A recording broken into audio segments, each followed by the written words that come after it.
I walked into my daughter's wedding just in time to hear her raise a glass and say, "To my mother, thank you for not being here." The room laughed. Not cruelly, not on purpose, but it still sounded like broken glass. I was in the doorway, one hand still on the handle, the other clenched around a small velvet box that had dug a crescent moon into my palm during the drive. I hadn't meant to be late. Not by even a second. But there I was, a shadow in the threshold while my child toasted my absence like it was a blessing. I didn't move. I don't know how long it took before I breathed. The lighting was golden soft, the kind chosen from a wedding Pinterest board. The air smelled like roses and champagne and the sugar from the towering cake. The DJ lowered the music, someone clinked a fork against a glass. And my daughter, my Lily, kept speaking into the mic with that careful, bright smile she's worn since she was 6 and learned she had to earn her father's approval. "To my stepmom. Heather," Lily said, looking toward a ribbon table where my ex-husband and his wife beamed. "Who taught me what stability and love look like." The room applauded. Heather dabbed her eyes with a napkin, then posed her face into a perfect, camera-friendly cry. Beside her, my ex-husband, Mark, stood to pull her chair in closer, his hand on the back like a brand. He scanned the room, the proud father, the man of the hour. And when his eyes found me in the doorway, something flickered. Surprise, then anger, then calculation. His smile never faltered. His grip on the chair tightened. "I also want to say," Lily went on, "that sometimes people leave us. Sometimes it's a mercy. Sometimes it's a lesson." She looked out at the crowd, looking over me at first, and then, like the room itself was tilting, her gaze found mine. The color left her face. She froze for only half a second. She recovered, brave girl, swallowing the lump I recognized because it was the same one I'd swallowed 1,000 times. Sometimes absence is a gift we don't recognize until years later. "So, to the path that brought me here." Her voice wavered, but she raised her glass high. "To the people who showed me what love is by showing me what it's not." If you have ever stood in a place where you were supposed to be and felt like an intruder, you know that dizziness. It crawled into my ears, tightened my chest. For one wild heartbeat, I thought of turning around and leaving. I thought of sinking into my car seat, pressing my forehead to the steering wheel, gasping until the dizziness passed. I thought of driving until the road was different and the air didn't smell like roses and his cologne, but I stayed. I stayed because in that velvet box was a ring, my mother's ring, the one my grandmother wore when she married in a town hall with a man she loved through 49 winters. And I stayed because for 12 years I had swallowed his version of the truth, and his version had grown teeth. I had collected mine in silence, receipts, letters, voicemails. I had been told I was dramatic, unstable, poisonous. I learned quiet. Quiet, and patience. Quiet like loading a dishwasher. Quiet like stitching a seam. Quiet like loading a file with bank statements from a trust fund my father set up for my daughter, watching the numbers shrink when they should never have moved. The MC took the microphone as the applause died down. "Now we'll invite the father of the bride." That was my cue. Not because I wanted to steal his moment. God, I didn't want to be here at all like this. But because there is a window when truth can be heard before it is buried by music and alcohol and the next round of applause. I took a step forward. The carpet was soft, like it wanted to swallow sound. People turned, their faces turning from light to shadow as they caught sight of me. The MC faltered. The DJ, an anxious kid with a backwards cap, glanced at me like I might be a prank. My ex-husband reached the microphone before I did. He is a fast man in all the ways that benefit him. "Well," he said, chuckling into it, his voice practiced and warm. "Looks like we have a surprise guest." He stretched the words like taffy. Surprise. Guest. "Jenny," he said. His smile careful. "I thought you couldn't make it." That was his way of telling the room that I had declined. That if I had chosen absence, it was because of spite or a lack of love. He is a master sculptor of story. He chips away the pieces that don't serve him. "I got your text with the wrong time," I said, and I kept my voice even, small. "But traffic was kind tonight." He laughed. Miscommunication. Happens to the best of us." He motioned to security with his eyes. I watched the men in black suits look to each other and then to him. They were good at their jobs. But the DJ's table was between us, and the MC was flustered, and the guests were curious. Lily stood like a statue, caught between what she had been told and what was happening. "I'll be just a moment," I said. I took the microphone. It wasn't snatched. He let me take it because he didn't think I was a danger. That has always been his mistake. If you've ever been called dramatic, you learn how to be incredibly plain. You learn how to line items up like you're presenting evidence in a trial against your own character. I looked at my daughter. Lily, I said, and I could hear the tear in my voice. I swallowed it like I swallowed all the others. Plain. Strong. Slow. I didn't leave you. A noise went through the room, small and soft, like fabric shifting. Attention is a living thing. It crawled from the back row to the front. I know what you've been told, I said. I know what you've probably had to tell yourself to make sense of the empty chair at your school plays. My hands shook. I set the velvet box down on the DJ's table. When you were 4 and the judge believed your father's urgent petition, I lost more than custody. I lost the right to ordinary explanations. I sent cards. I sent letters. I sent birthday presents that came back unopened with the little yellow "Return to Sender" stickers. I kept everyone. My ex-husband's laugh was thinner now. This is very sad, Jenny, but this is neither the time nor the. I opened my bag. A nest of white envelopes, all carefully stacked, slid into my hand. I held them up so the crowd could see the stamps, the dates, the childish stickers I'd bought to make the envelopes look less like grief. When you were 7, I bought you a bicycle. The receipt got mailed back too. I didn't cry. I let the matter-of-factness be my blade.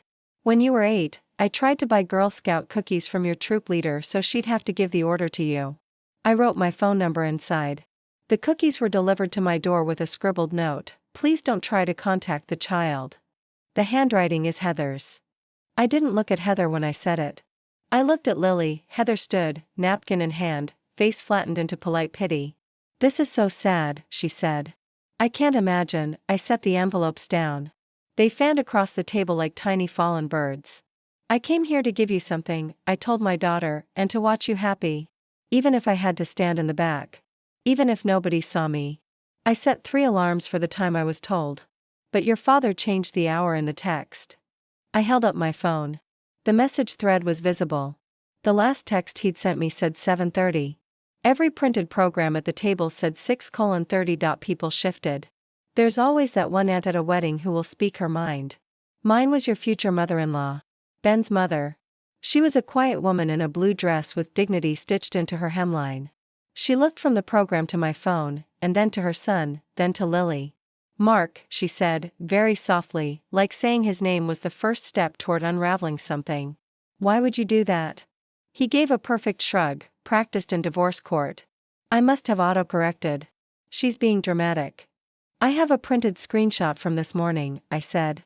"It says, 'See you at 7:30, and your little thumbs up.'"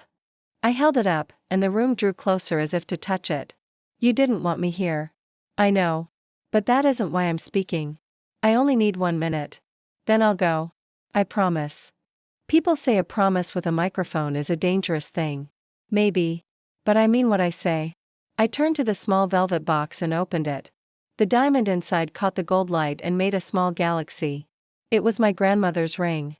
It was the one I used to slip onto Lily's tiny finger when she was 3 and asked to play wedding with her stuffed rabbit. "When your grandmother died," I said, "she left this ring to you. Your father took it for safekeeping and then told me he couldn't find it." I swallowed. "I found it last year at a jeweler on Maple. Who recognized it from social media pictures I had posted years before and had kept it safe after a woman tried to sell it and asked him to reset the stone." Heather's hand flew to her mouth. Her lipstick smeared a little. "Now, really, the jeweler's name is Arthur," I said. "He's here tonight. He was hired to fix your decor lights this afternoon because this venue loves him. He told me he'd be here, and he brought the appraisal." A man in a simple suit near the back raised his hand, like this was a classroom. The room's attention pivoted again, hungry. He stepped forward, cleared his throat, and said, "That's the ring. And I did refuse to reset the family engraving, Mrs. Walters." He looked at Heather, then at me, then at Lily. "I remember the inscription because I am a sap. Love, always, after all. And because the woman who brought it and called you that woman. So. I called you. You cried and said, 'Can you keep it safe?' And I did." His voice cracked. He was not used to microphones, or to drama. But he was steady. "This is the ring that was supposed to be your wedding ring, Miss Lily. There are moments when truth enters a room and the temperature changes. It was like someone opened a window and the air shifted. People moved like they weren't sure whether they were supposed to sit or stand. Lily stared down at her left hand. A diamond sparkled there, but it was not my grandmother's. It was bigger, brighter, a little colder. The kind of diamond you buy to make a point. I'm not here to embarrass you, I told Lily. I would never do that to you. I'm here because I realize the best gift I could give you is the truth. Even if it shakes things. I took the ring from the velvet box and set it on the table near the mic, not quite touching it, as if it might burn me. You can wear whichever ring you like. You are a married woman now. You decide. But know what you were meant to have. Know what you weren't allowed. My ex-husband was no longer smiling. His jaw muscle flicked, the way it used to when I'd put the wrong spoon on the wrong side of a plate in the early years and he'd point out what the right way was. He stepped closer to the microphone. This is a wedding, he hissed, but his voice, amplified, made the hiss a hiss for everyone to hear. This is not about you. I looked right at him. It never is. He blanched because he knew what was next. I didn't come empty-handed. You don't walk into a battle without making peace with your wounds.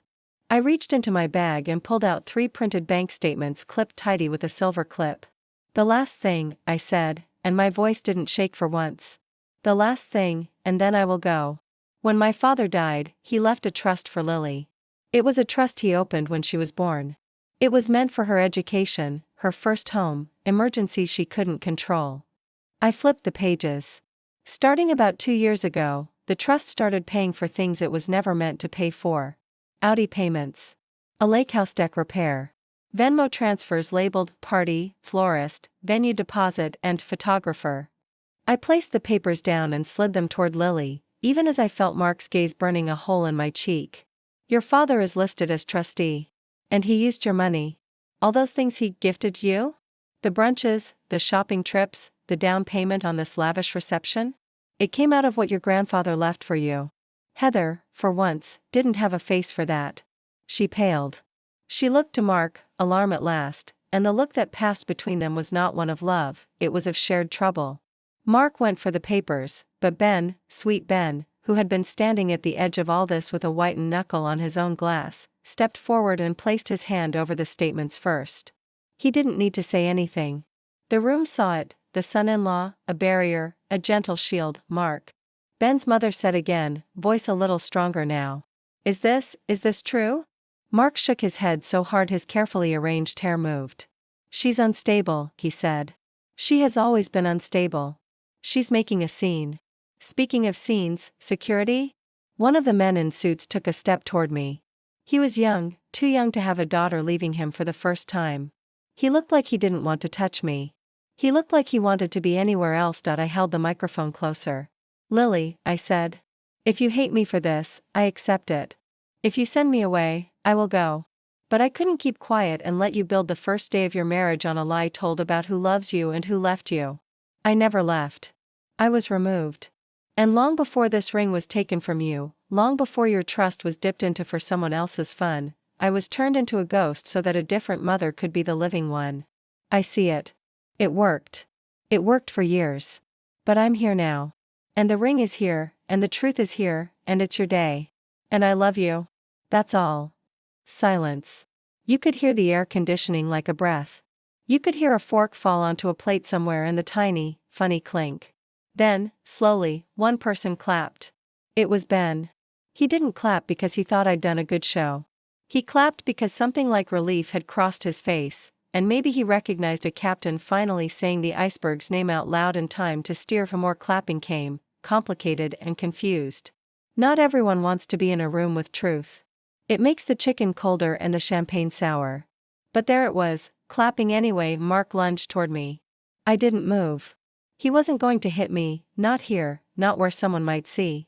He reached for the microphone to yank it away, but before he could, Lily's hand closed around it. She had to reach up, and for once, he had to look up too. I want to say something, she said. Her voice didn't shake.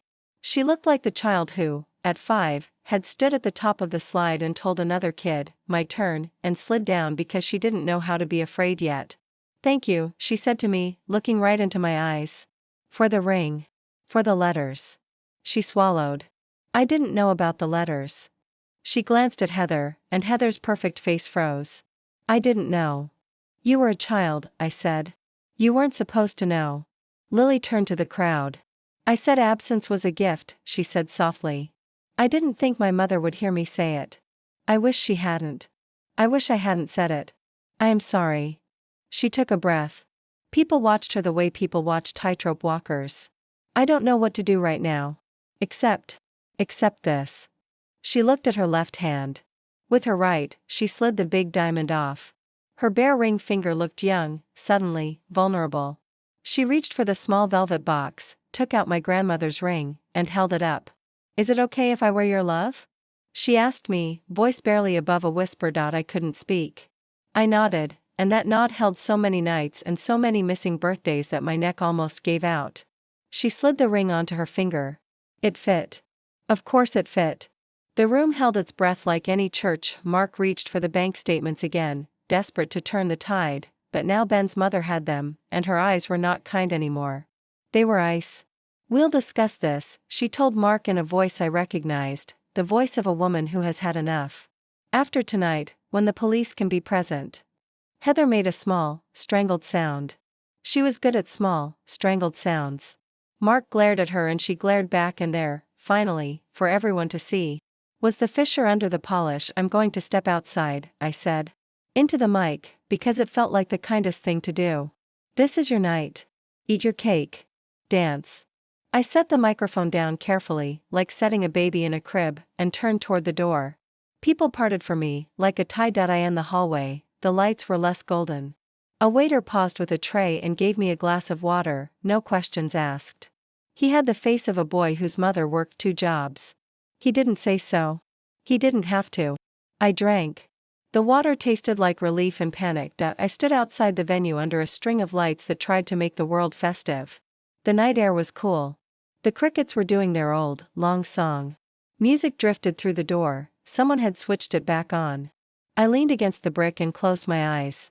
When did this become my life? When did I move from birthdays in a living room with streamers to waiting outside a venue like a stray cat? My phone buzzed.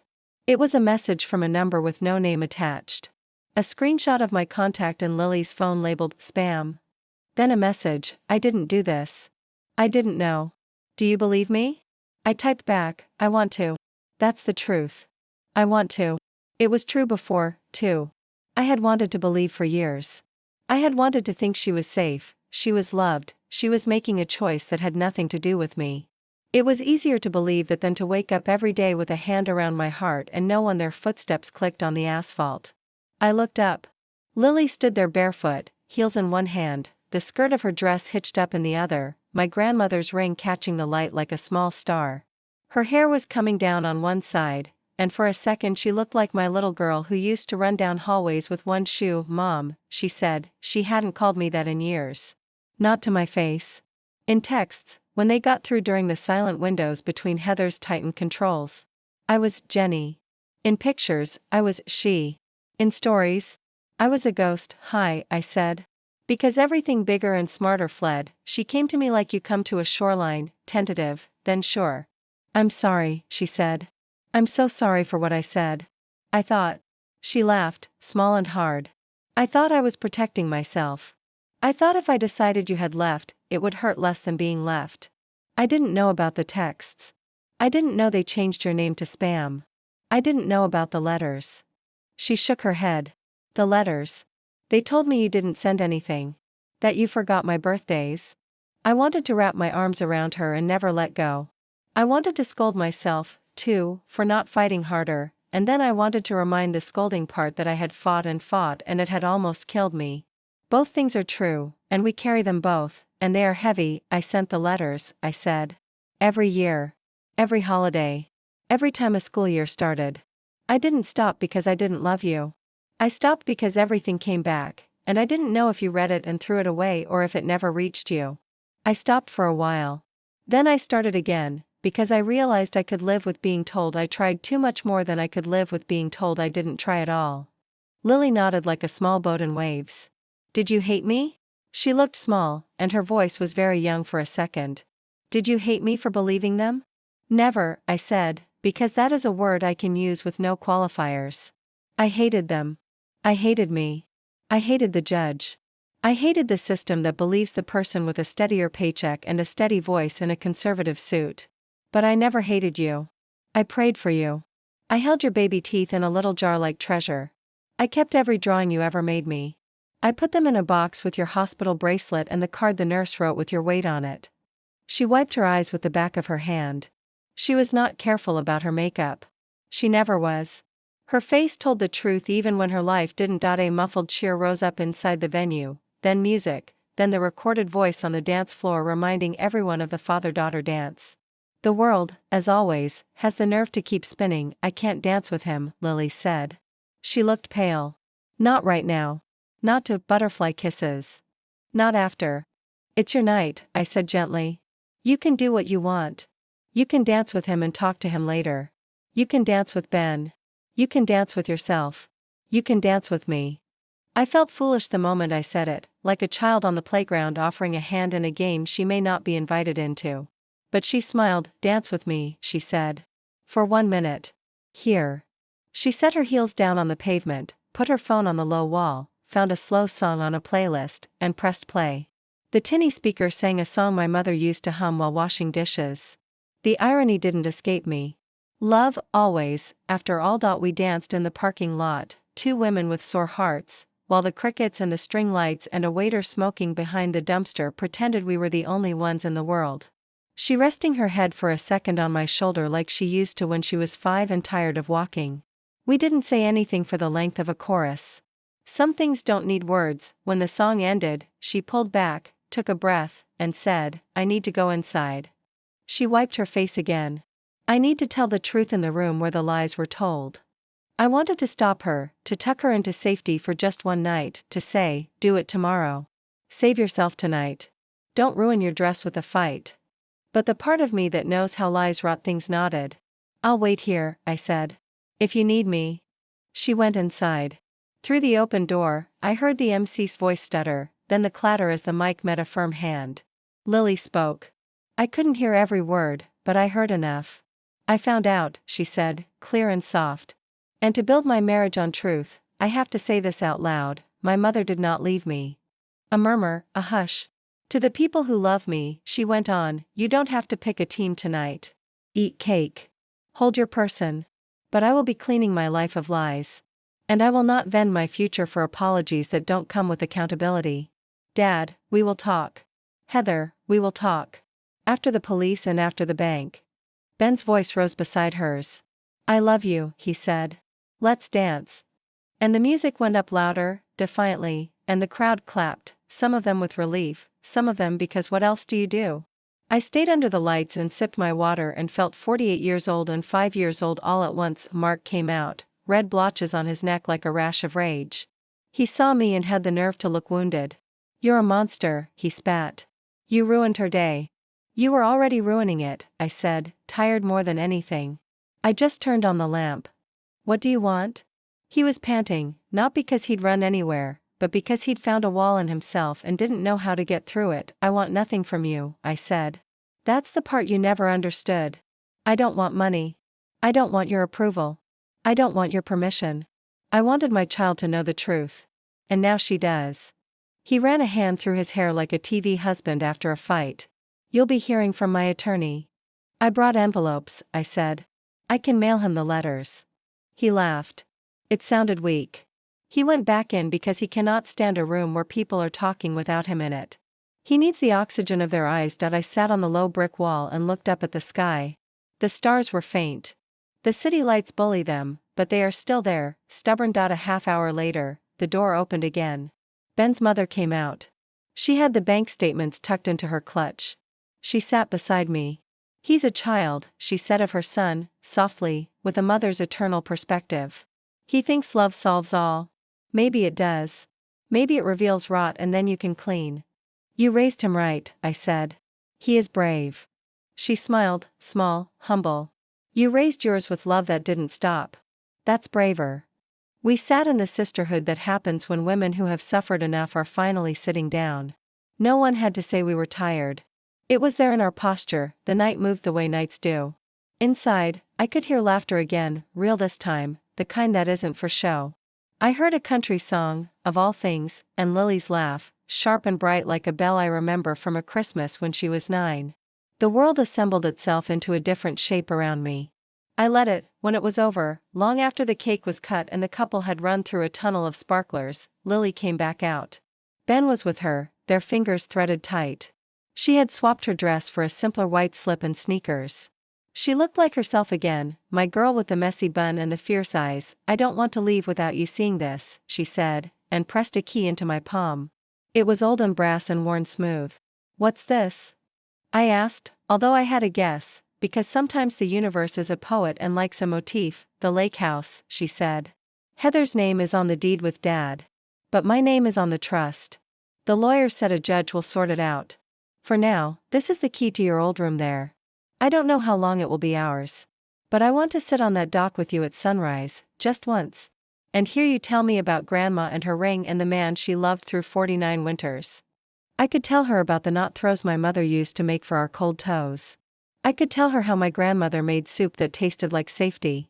I could tell her how women in our family have always found a way to get through winters." "I'd like that," I said. She hugged me then, fully, like a woman hugs when she is done pretending. I held her, long enough to make up for one missed bedtime. It wasn't enough. It will never be enough. But it was what we had. The next weeks were messy. Reality often is. Mark tried to deny until he couldn't. The bank called. The lawyer called. The judge called him a word he hates, irresponsible. Heather cried on social media for a week and then took down the posts when people started asking questions instead of giving hearts. The trust started to be rebuilt. Not because the money doesn't leave scars when it comes back, but because sometimes returning is the most radical thing a thing can do. Lily came to my small apartment with grocery store flowers that made everything smell sweet. She sat at my tiny table and ate spaghetti with me like she was 10 again. "Tell me everything," she said, and I started in the middle, because that's the only place to start when your story has been stolen and you have to write it again. I told her about the night after she was born when I sat in the hospital bathroom and cried because I realized love is terror and joy in the same breath. I told her about the day she tied her shoe for the first time and the way she had turned in the doorway in the sneakers that light up and said, "Watch this, Mommy." I told her about the small mornings. Oatmeal and cartoons, and the big ones. The custody hearing where I felt like a character in the wrong movie, the lawyer whispering, "Be smaller. Be softer." I told her I was sorry for the silence when I should have screamed. She told me she forgave me. I forgave myself a little. Forgiveness is a daily task. I leave it on the counter like a loaf of bread and we tear pieces off as we need. One night, late, I took the ring out and polished it with the edge of an old t-shirt. Lily held her hand still and I slid it on like the world itself was saying yes. "Love, always, after all," I said, reading the engraving aloud, and the words didn't feel like a lie anymore. They felt like a promise I was allowed to keep for someone who would let me. Someone asked me later. In the comments under a photo Lily posted of us eating ice cream on the lake house dock at sunrise. How it felt to get revenge. I stared at the question for a long time. Revenge is a bitter word when you say it alone. It tastes like pennies. But justice? Justice tastes like cold water after a long run. It tastes clean. Revenge was never what I wanted. Revenge is making someone hurt because you hurt. I wanted an end to the hurting. I wanted the truth in the room, even if it made the cake stale. I wanted my daughter to stand in her wedding dress without carrying the weight of a lie about who I was. If that meant a man who preferred soft lies to hard truths had to squirm. That was a consequence, not the prize. That night, in the parking lot with my hand closed around a brass key and a ring the weight of a single promise, I felt lighter, not because I had won, but because I had finally stopped losing alone. There is a difference. Sometimes the things we arrive late to are the things that were arranged to make us miss them. And sometimes being late is the only way to see what's been happening while we were gone. I arrived late to my daughter's wedding and thought I would be clapped out of the story. Instead, I stood on a stage I didn't ask for, opened a small box, and watched a new version of my family be born. Messy and loud and honest under the kind of lighting I would never have chosen but have to admit is flattering. When I think of that first line now, the one that cut, I hear it different. I hear my daughter up there, scared and coached and trying to make sense of a world shaped by other people's hands.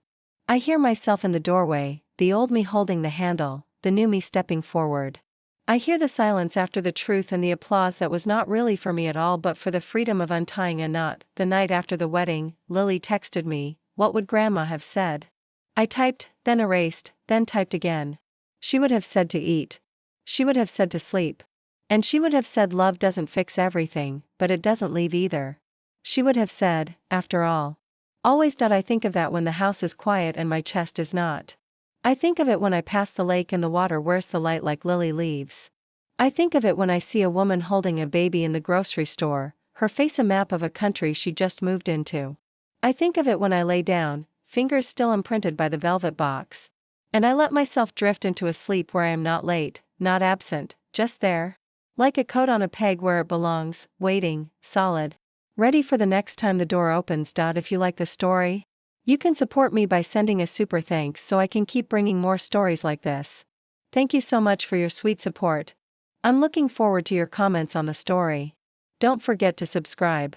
See you in the next life story.